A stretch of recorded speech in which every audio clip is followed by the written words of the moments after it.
Introduction, H8100 Grid Mounting. This is the specimen rod.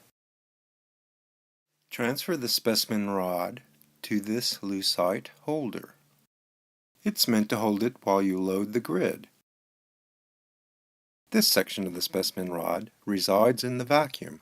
Do not touch it with your fingers, as that could cause contamination. The parts of the specimen rod are the handle, the O-ring, the retaining screw, and the specimen cap.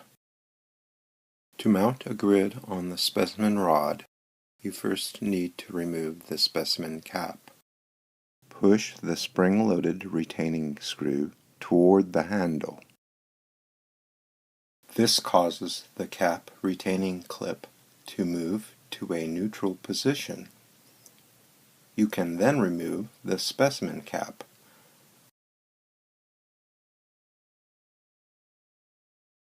Note the cap has a concave and a convex side. The convex side contacts the grid.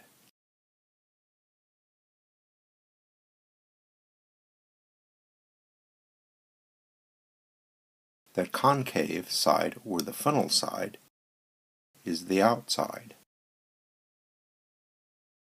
One feature of the specimen cap are retaining feet. These retaining feet hold the specimen cap in place. They fit in a slot on the top of the specimen rod.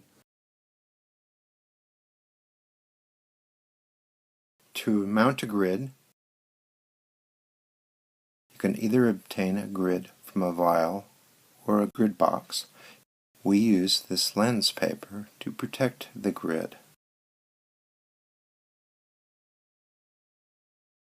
You need to be very careful when handling the grid. Always handle the grid from the edge. Don't grab the grid from either side, as you may bend it.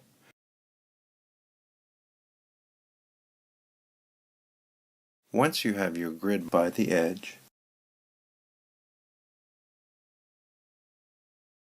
center it exactly in the hole,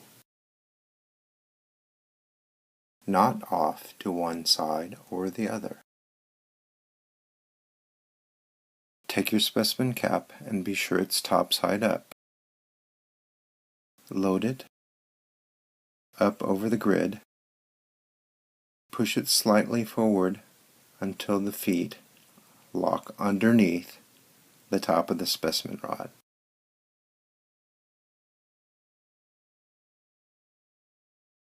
Using two tweezers, one to hold the specimen cap in place and another to pull the retaining clip up and into place. Press down on each corner. Be sure that the opposite edge does not pop up. Turn the specimen rod over. Tap on the end of the specimen rod. The cap should not fall out if it is seated correctly.